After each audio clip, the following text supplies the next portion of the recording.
What's up, y'all? Welcome to Pure Zealous LLC. My name is Michaela. I'm 23 years old and I also go by ZimK. Thank you for stopping by today. If you're new here, and if you are not new here, then welcome back. What's up? Today we're going to be going over Ruth chapter 1. This is a kingdom spouse, kingdom marriage message. Disclaimer, I am not a predictionist and I don't desire to withhold the spirit of predictionism, whatever you want to call it. So if you're looking to hear something like your kingdom spouse feels like this, or your kingdom spouse or marriage, and I don't know, and God said this or God said that, I'm not here for that. I am here to deliver a message from my own personal study from the book of Ruth. And yeah, that's what we're going to talk about today. My advice to you before you start this video is to read Ruth chapter 1, or you can wait until after you watch the video, or you can just read it thoroughly as I go over the scriptures, and pray before and after this video so that you can get what's supposed to be got. Okay, so the 5 points that I'm going to go over today. Number 1 is restoration / faith.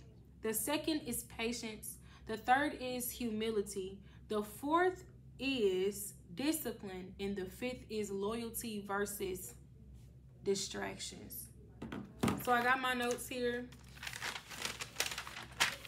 And the first thing that I want to go over is the fact that Ruth, when I hear about Ruth, I think women are more focused on the fact that Ruth got a husband. Ruth and Boaz. But it's so much more deeper than that, and I'm not going to talk about how it's more deeper. We're just going to get into the deep, okay? And I also want to say that it will be a part 2 to chapter 1. So, it starts off with Elimelech, and it shows that the issue is actually with Elimelech and his sons, and that is brought out in Ruth 1 and 2. I also want to say I apologize for the noise that's coming from the room next to me, but don't let the enemy distract us, okay? That's point number 5, and that's actually the whole point of what I have, the message I have for Ruth, okay? So it starts off in verse 1 and 2 about Elimelech. So Elimelech left Judah, Bethlehem. Bethlehem is in Judah. He left Bethlehem because there was a famine, and he went into Moab with Ruth and no, he did not. He went into Moab with Naomi, his wife, and their 2 sons. And so after Elimelech died, that is when his 2 sons go and marry some Moabite women named Orpah and Ruth. I'm sorry, I was thinking about something. So they married their wives after their father died. Let me look at my notes real quick. Okay, so verse 3 and 4 brings out they remained there for about 10 years. So 10 years, Ruth and the 2 sons and the 2 wives of her 2 sons, 10 years they were there. And then the 2 sons died. So when the 2 sons died, this is like devastating, right? This is devastating for the 2 wives and for Naomi. Naomi lost her husband and both of her sons. So we're going to get into the restoration later on. I do want to point out that these points that I mentioned at the beginning of the video are not in order, but this is like one of my first points that I want to make. The plan is still planning. You might think this marriage is lasting. Year 3, yes, this marriage is lasting. Year 5, this is forever. Year 7, oh yeah. Year 10, surely this marriage is going to last. Surely this is the one. There's not a thought about it in my mind that this isn't where I'm supposed to be in life, and then your husband died or your wife died. And I just want to point out that there are going to be some number twos. There are going to be some try agains. There are going to be some, you thought that was the one. It doesn't matter how long it lasted. That's not the one. And the reason why I say it's not the one is because this promise, mind you, they left Judah because of a famine. They ended up going back. The promise came out of Judah. The promise is Jesus. So there's gonna be some trials and error, okay? And sometimes it's not on your behalf. Sometimes it's just the way it is. And I also want to point out that there's gonna be some devastation along the way. You're gonna have to press through that devastation. Let me go over my notes real fast. And there may be thoughts of, was it all for nothing? 10 years is a long time. 10 years ago, I was 13. A lot has happened in 10 years. So you may be thinking, man, after all this time, that's it for me, right? But it's always bigger than you. That's the big thing to remember, that it's always bigger than you, because as I think about Ruth, you actually realize that the story is not about Ruth. The story is about the restoration of the lineage that eventually leads to the birth of Christ Jesus. So it's really not about Ruth, but Ruth showed loyalty. It was her loyalty to Naomi that stuck, that kept this thing going. After finding out and understanding that your calling and your gift is bigger than you, you might ask, okay, what now? Where do I go from here? What do I do with the information that this is bigger than me? I want to point out that in verse 5, it says, then the two sons, Milan and Chilion, I don't know if I'm saying it right or wrong, also died, and the woman was left without her two children and her husband. So it wasn't like Ruth's husband died or the two sisters' husband died. Like, no, they're talking about the woman. They're talking about Naomi. Naomi, her two sons and her husband died. So it's bigger than Ruth. The name of the book is Ruth, but it's bigger than Ruth. And that's the point that I'm trying to get across. It's bigger than you. And so what do you do with this information? You do exactly what Naomi did. And so what Naomi did was she stuck to her roots. She stuck to her traditional values. Naomi is from Judah. So her God was the only true living God, which can go by Jehovah, Yahweh, or just Yah. And so that's what you do. That's what you do with your what now. That's what you do with your information. That's what you do when life shocks you. Like, 10 years, that was a long time. And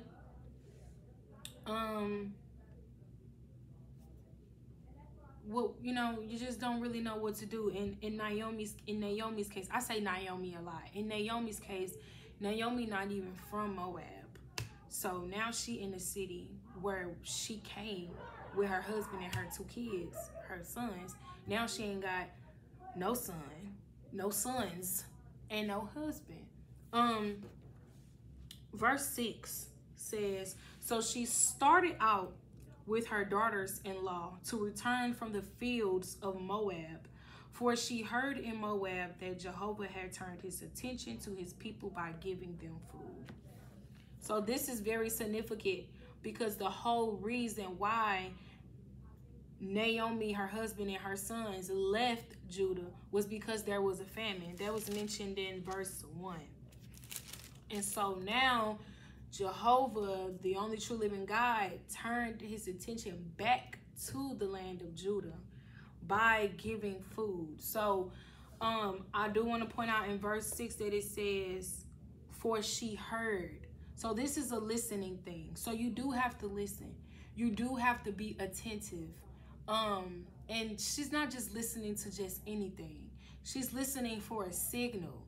She's listening for direction. She's listening for where to go. And she's not just going in any old place. Not only is she going back home, but she's going back home because God, her God, Jehovah God, turned his attention back to his people by giving food. So this is how she know, okay, well, the land is good. This is where I'm going to go. And you also got to know that this is a 10-year gap, estimation-wise, okay? Because it could have been longer than that. But this is about a 10-year gap. So yes, the word was around. And I do want to show really quick, yes, the word was around. And so it could have gotten around very quickly that they got food again. They're not in a famine anymore. So here's Moab. I don't know what part of Moab they was in. I already went through this in my live that I'm trying to post on my Instagram. And here is Bethlehem, where they went and now they're going back. Naomi is going back with her 2 daughters-in-law. So what do you do with that information that's bigger than you? You go where God is. And for us as humans on this earth, where God is right here. He's right here in our Bible. So you go where God is. Once you realize what your calling is, you realize what your purpose is, you realize what you're going to do, you go back to God. You go to God. You say, okay, I kind of got an idea of what you want me to do. I kind of got an idea of my purpose. And not only do I have an idea of my purpose or my gift or my calling, I now have the realization that it is bigger than me. Once you realize that it's bigger than you, you have to find out where God wants you to be at. Because I feel like personally, when you don't know that it's bigger than you, when you're thinking that it's all about you, you put yourself in a position that God never even intended for you to be in. You put yourself in a high position, which the position God wants you to be in is probably higher or probably at that same level or whatever. Who cares what level it is? You want to be where God wants you to be. And I feel like you can only be where God wants you to be, especially if you just seek him. You have to seek him to be where he wants you to be.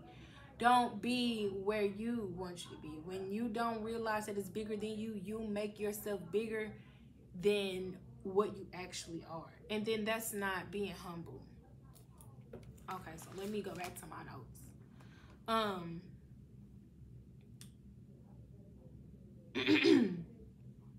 Now it's time to get on a journey. I'm going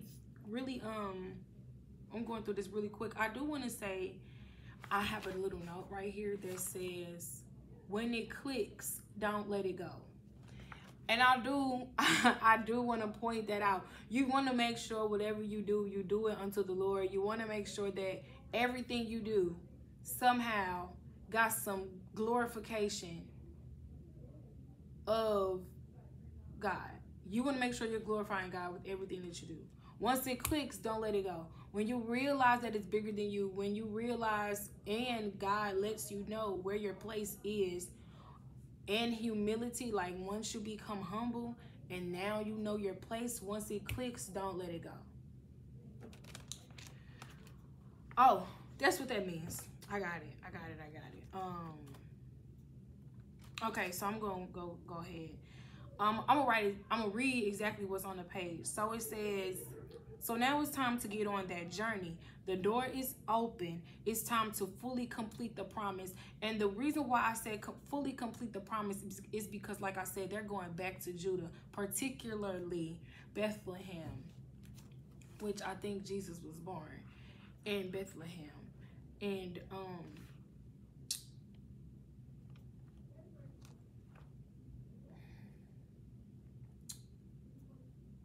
you want to complete that promise that God put in your heart, put in your body, put in your brain, the dreams and the visions and everything that he's giving you for you to do in your life, whatever that is particularly, you want to complete it on their journey. Let me get this drink real quick. So verse 7,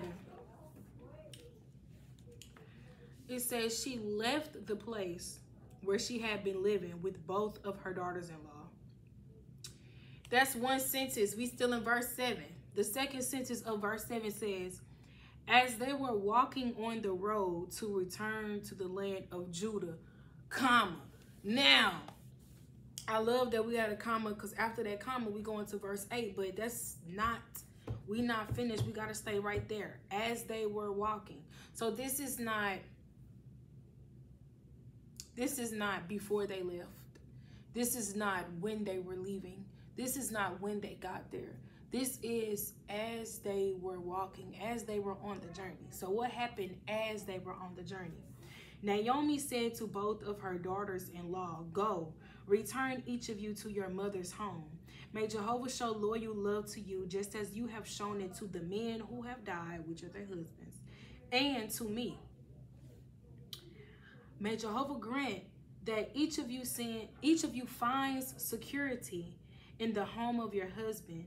Then she kissed them and they wept. So honestly, I felt, and it is proven in the scriptures, that this is the result of doubt and just a stressful environment on the map. Like, you see how far they had to walk.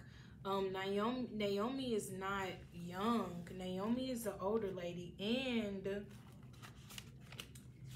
I'm gonna show you the map again. It's a river in between. So if you're going from Moab to Bethlehem, you either going like under and around, or you going all the way up and around. Either way, it's a long walk. You could swim through. I don't know if they were swimming. Baby, I don't know. All I know is they went in no car. Okay, and I know they went in no plane. Okay, that's what I know. And I know it was a long journey. And so it could have been a little cold. I'm not sure. Maybe it was hot in that area. You know, this is the Middle East, so I don't think it was cold. But the stress. And Naomi could have felt some type of guilt. And it says in verse 13 that Naomi said, I feel very bitter for you. There could have been some type of guilt and some type of responsibility that she may have felt. You know, sometimes we can't control stuff, but we still feel like something is our fault when something doesn't go right. And in this case, imagine you, Naomi, you like, man, I done lost my husband. I ain't got no kids for these girls. And they clinging on to me. They going where I'm going. I'm going back home. Y'all not even from where I'm from. Y'all from Moab. Y'all are Moabites. Y'all not even from where I'm from. Go home. Go home to your mothers. And may God bless you with security. And may he show loyal love to you. She trying to like, girl, go ahead now. Okay. Let me see what I put. So going on with verse 10, it says, they kept saying to her, no, but we will go with you to your people. 11. But Naomi said, return, my daughters. This is the first time she says, well, this is the second time. Second time, she says, return, my daughters. Why should you go with me? Here go her first reason. Can I still give birth to sons who could become your husbands? So she just automatically is just like, first of all, I can't give birth. I'm old. Then for the third time, she says, return, my daughters. Go, for I have grown too old to marry. So not only is she saying she too old to give birth, but she too old to marry. Number 3, she says, even if I could hope to find a husband tonight and could also birth sons, would you keep waiting for them until they could grow up? This is symbolic to Judah and Tamar, after all of his sons kept dying, and he suggested that his youngest he suggested that she go back to her father's house and wait for his son to grow up. But Judah ended up getting Tamar pregnant. And so Naomi is saying, would y'all even wait?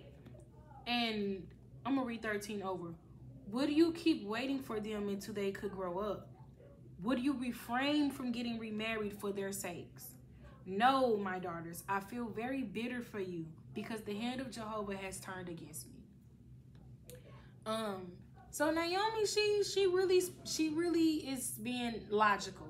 And sometimes in situations like this, this is the advice. I don't know what part of this. Let me see. I don't know. Humility, patience. Yes, patience, faith.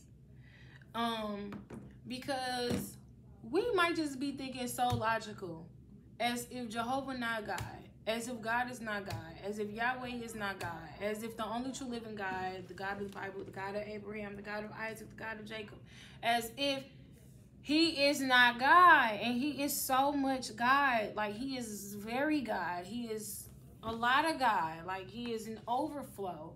Okay, so it's a lot of doubt. It's a lot of doubt, but you got to see it all the way through. You got to see it through. You must see it through. What would happen if you don't see it through? Okay. So,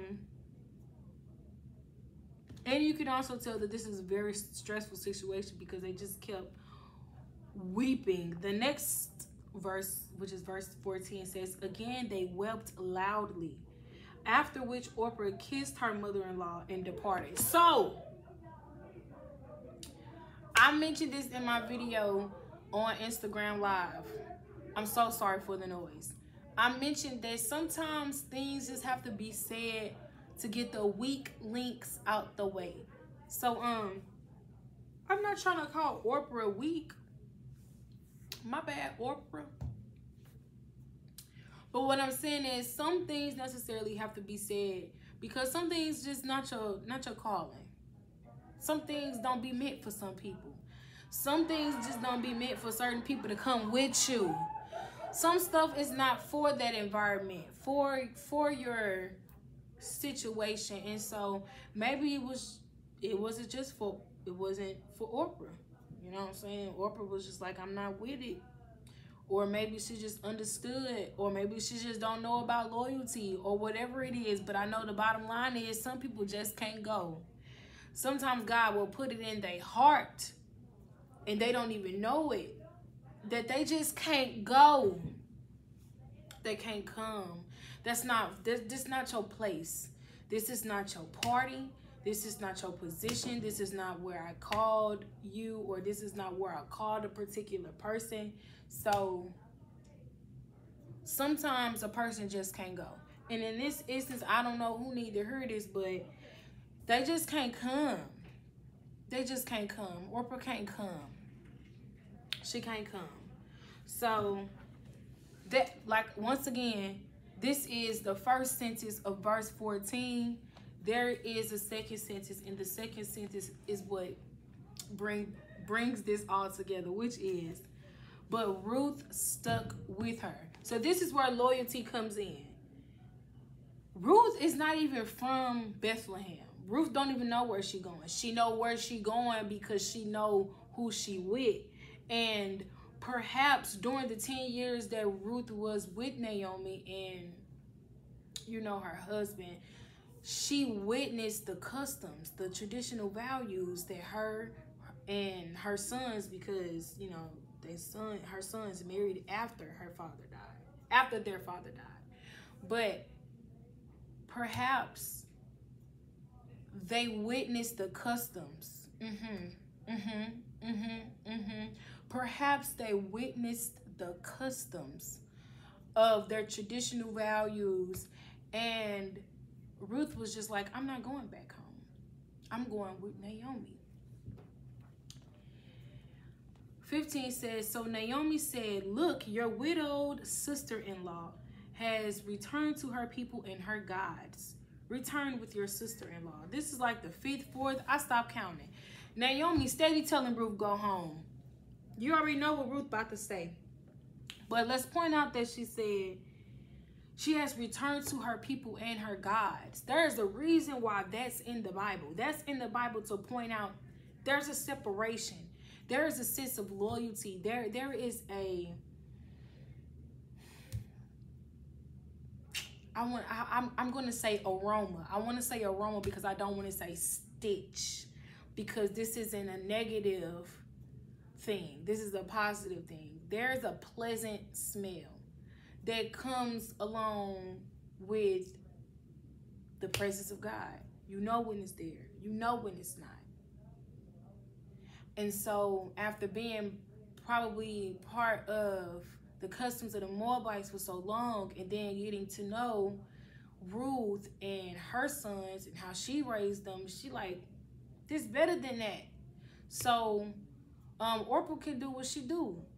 But my loyalty not with you. My loyalty is with Ruth. And that's where I'm going to go. And perhaps Ruth is going where Naomi is going because of the God that Naomi serves. So we're going to go 16 and 17. It says, but Ruth said, do not plead with me to abandon you, to turn back from accompanying you. I want to stop right there and just say, Naomi real lonely. She ain't got no husband or no sons. So I feel Ruth when she say, don't plead with me to abandon you, because you really don't have nobody. You don't have nobody. You are already by yourself. So why would I leave you so you could be more by yourself? So I wrote down in my notes that loyalty in this sense is connected to compassion. Your compassion for somebody will lead you to being loyal. You have to be careful with that. You do. You have to be careful because sometimes your compassion might not be righteous, but that's why you pray. That's why you stay in the word, so that you can make sure that you always making the right decisions and that your heart is not leading you to the wrong place. But in this case, the compassion that Ruth had for Naomi is what led her to her loyalty to Naomi. And what I'm about to say next, for where you go, I will go. And where you spend the night, I will spend the night. Your people will be my people. Your God, my God. So that's like a top-notch loyalty right there, because who you call your God is actually how you choose to live your life. What you choose to allow to go on in your life, the regulations you choose to follow, the commandments you choose to obey is connected to the God that you serve. So not only is Ruth choosing Naomi, but she's choosing a lifestyle. She's choosing a transformation. She's choosing, like, this is a transition, literally, not just in the physical realm from Moab to Bethlehem, but this is a spiritual transformation. Ruth is choosing that I'm not going to serve those other guys anymore. Your people are my people, your God, my God. And so it goes on to say in verse 17, where you will die, where you die, I will die, and there I will be buried. Now, you know, most people be buried, even now. They bury you where you was born.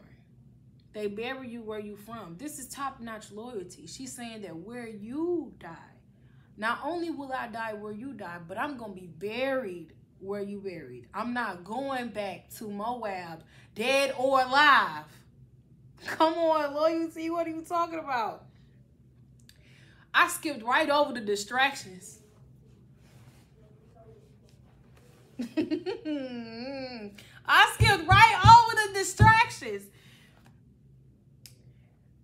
Skip right over the distraction. We're not worried about Orpah. We're not worried about what's going on out here. We're not worried about no noise makers. We're not worried about no place takers. We're not worried about no room shakers. We're not even worried. We're concerned. We are focused. We are focused. We're going to change our life. We're going to get this transformation with our transition. We're going to follow who we supposed to follow. We're going to get in connect. Talk about getting in connect. If you don't know God, go connect with somebody who do. If you're looking for somebody, come on, because this was me a couple days ago. I'm looking for somebody with a face I ain't never seen. I seen him one time. room full of people. I'm asking everybody, do you know so-and-so? Do you know so-and-so? Do you know so-and-so? And I'm only asking people who got on them specific shirts in this organization that was holding the event at the library. So you can see, you know who know that person because of the shirt that they got on. And Ruth know, she see the difference between this custom and that custom, these people and those people. Otherwise, she would have never, excuse my ribs. Otherwise, she would have never chose the side that she chose, because she for real and she know who. And when you trying to get to know God, or you trying to get to know somebody else, you're going to get into contact with who you know for sure know that person. I think I got that point across. And it says, may Jehovah do so to you. No, may Jehovah do so to me and add to it, if anything but death should separate me from you. That's loyalty on top of loyalty. You don't get no more loyal than that.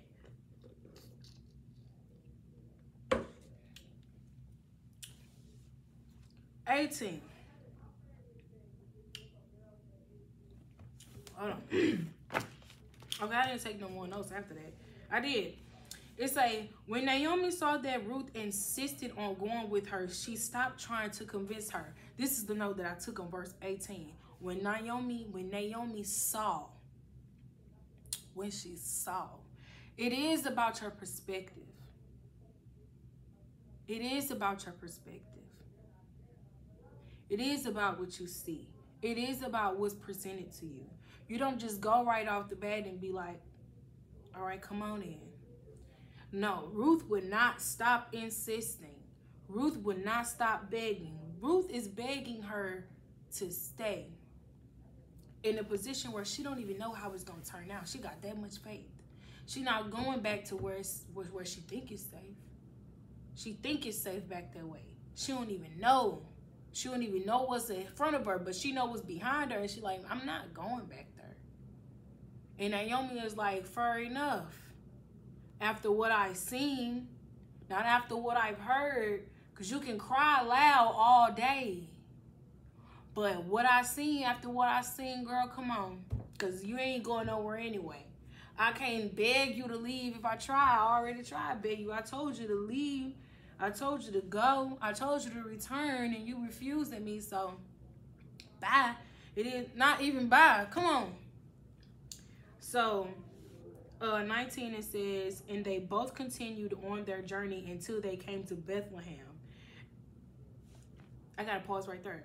They both continued. This is all on the way there. Somebody will try to stop you on your way to the promise. They on their way to Judah.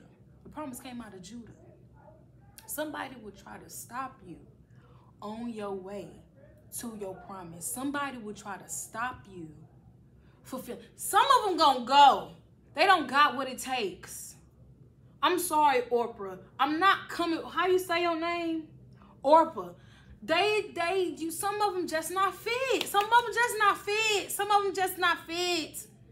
Some of them gotta fall off. Hey, look, your loyalty is not in the players on the team. Your loyalty should be to the coach. You do what the coach tell you to do. You listen to the advisors. You follow the rules and the regulations, or you probably not even gonna win no game. Forget playing the game. Forget participation points. You won't even be in it if you're not loyal to the coach. This ain't about who you rubbing elbows with. This is about who you looking at. Don't worry about who next to you, because they're gonna fall off if they not loyal to the coach. You shouldn't be loyal to no teammates. You shouldn't be loyal to no players. You shouldn't be worried about who left. It don't matter how long they've been there. Been there for 10 years. It don't matter how long they've been there. It don't matter what they done did. It don't matter if my husband and your husband was brothers. It don't matter how well you used to cook and to clean, the favors I used to do for you, the favors you used to do for me. It don't matter about none of that. My loyalty is not with you. Period. Period. My loyalty is not with nobody. My loyalty is with God. And look, she chose her side. She chose her side. And don't be running back trying to get Orpah. Let Orpah go. Don't be running. She want to go back to Moab and serve her false gods. Go right on ahead. You let Orpah go. You let her run her race. You let her do what she do. You do what you do. Don't be worried about Orpah. I said what I said now. I did.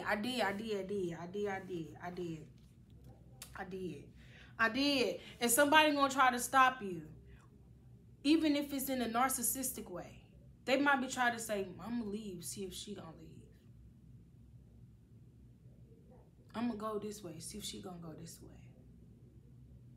Look, Naomi probably put Ruth to the test. She said in verse, what she say in verse 6, she said, look, your widowed sister-in-law has returned to her people and her gods. Go with her. You gotta pass that test. You look them right in the face and say, my loyalty is not with no Orpah. My loyalty is not with the players and whoever thought they was on the same level. I don't care if we is from the same country. I don't care if we both from the Moabites. I don't care if we grew up together. I don't care if we went to the same school. I don't care if we worked at the same job. I don't care if we cousins. I don't care if we siblings. I don't care if you part of my family. I don't care if you been my friend for 17 years. I don't care if I don't even know where I'm going and I ain't never been to Bethlehem a day in my life. I'm going where I'm going. And that's so I could do my duty and what God called me to do. I don't care about what y'all talking about.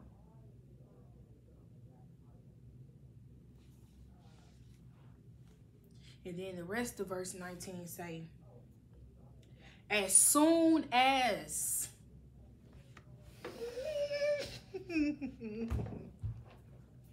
as soon as they arrived, what do it say? In Bethlehem, the whole city became stirred up over them. And women were saying, is this Naomi? Who is this? This Naomi? Is this? Who is this?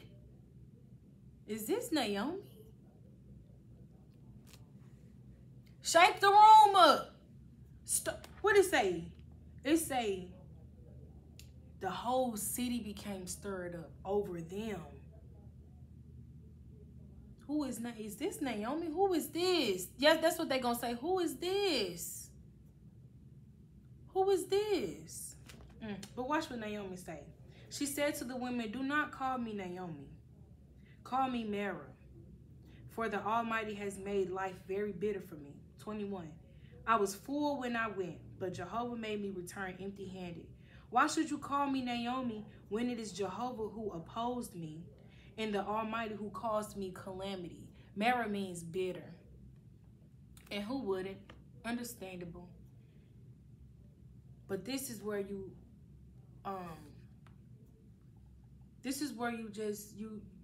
you got to stay focused. You can't just give in. Don't give in. Don't give in. Don't give in. And perhaps this was a sign of humility. I don't know. Because I'm just trying to figure out why everybody was fangirling over Naomi. And perhaps Naomi was like, calm down. Calm down. It ain't even all that. It ain't even all that. Y'all all in my business. Calm down. I know y'all probably looking where my husband at, where my kids. Calm down. It ain't even all that. I do want to say, because I missed a couple points. The restoration in chapter 1 is manifested in the food being brought back to Judah by means of Jehovah God. After 10 whole years of a famine. So there is restoration, there is faith. And patience. Humility is shown in verses 20 and 21. Humility is also shown in Ruth Like Ruth, like, I ain't going back there. I'm gonna humble myself and I'm changing my ways and I'm not going back there. Discipline is shown in staying on task. Ain't no what we do now, and now I'm Naomi and my husband died and my sons died. I'm standing more in Moab. No. We are going to be disciplined. We're staying on task. We know what we came out here for. We came out here because there was a famine over there. Now that the food is back and God turned his attention back to her, we going back, period. We're not hanging around for nothing. We staying on task. We being disciplined. And we going to walk this walk and talk this talk. However long it take us to get from Moab to Bethlehem, we're going to be disciplined. And we already went over loyalty and distractions. So 22, which is the last verse of Ruth 1, it says, "This is how Naomi returned from the fields of Moab, along with her Moabite daughter-in-law, Ruth. They came to Bethlehem at the beginning of the barley harvest." So this is March, April, around the month of Nisan, that they came back to Bethlehem in Judah. So I know I said this was a kingdom spouse and kingdom marriage word. And the reason why I said it is because you have to take in account the principles. You have to be patient. The first one, like I said, restoration. Sometimes it don't work out. Sometimes you're going to get a divorce. Sometimes that might happen. You probably already been divorced. Sometimes you're going to break up. Sometimes it's going to come crumbling down. But you got to believe that the restoration will happen. You got to have that faith. God restores. Yes, he does. Yes, he does. Number 2 is patience. You don't think that whole time they was waiting for God to turn his attention back to Judah? That's how you know they were showing patience, because as soon as God turned his attention back and Naomi caught word, she was gone. Bye. I was patient. Facts. Humility. Ruth showed humility. She's stuck by Naomi. It's real easy to just say, I'm going back to what I know. But it takes humility to say, I'm not going back that way in what I know. I'm going to go and change my ways. It takes humility to transition. It takes humility to, even when, like I said, Orpah is from where she from. So she could have easily just been like, I ain't for this. This ain't for me. But you show humility and you just go right on ahead.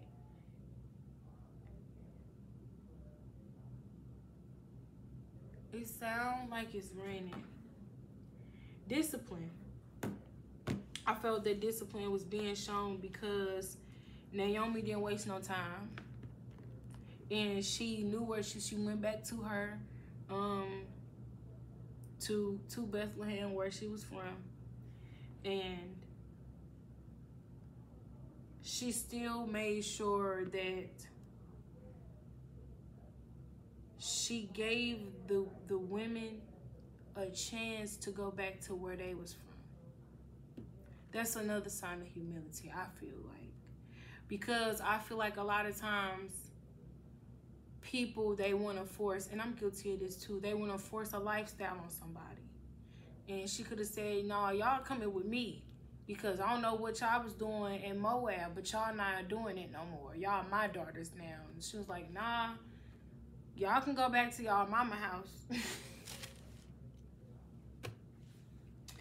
And of course, loyalty and loyalty versus distraction. We went over that in depth, baby. Okay? And it's important to be disciplined. You don't want to miss it. You don't want to miss it.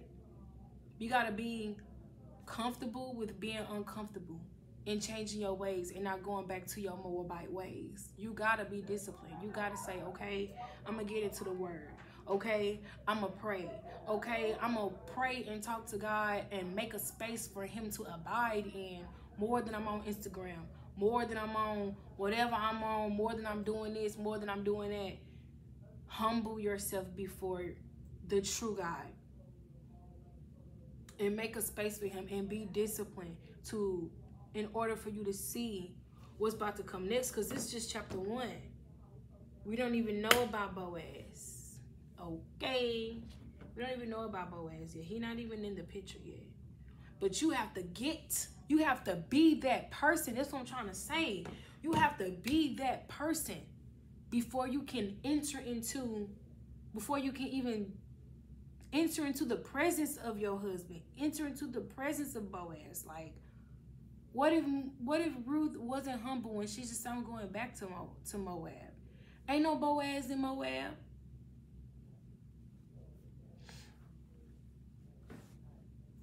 You gotta have a sense of loyalty to the right team.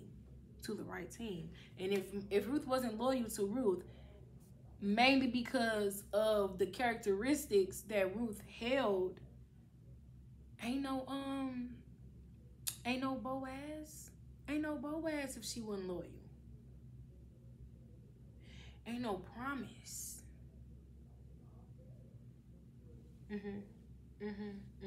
And you got to be patient. You have to see it all the way through. You have to be patient, because I figure maybe somebody like Oprah would say,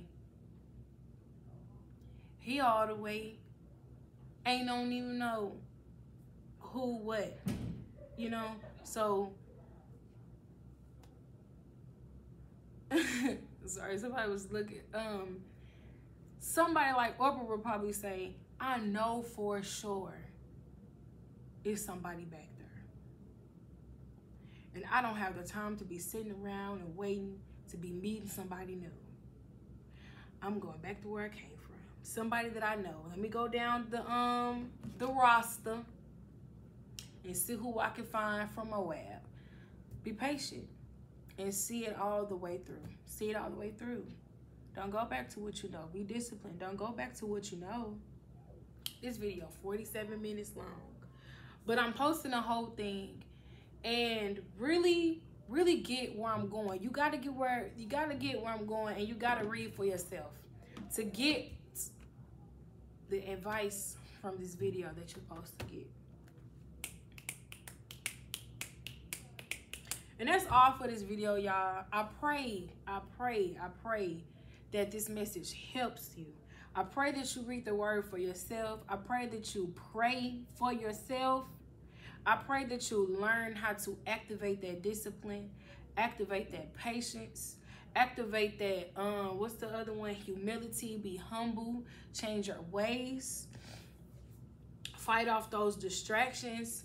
And what's the first one? Oh, you got to have faith that God will restore whatever was broken, whatever was barren, whatever wasn't being fruitful, whatever wasn't giving what it was supposed to give, whatever died off. No disrespect. Whatever died off, whatever did not produce what you wanted it to produce, you have to have faith that the true living God will restore it. And that's the message for today. Thank y'all. Okay, I will see y'all in the next video, which will probably be Ruth chapter 1 review or part 2.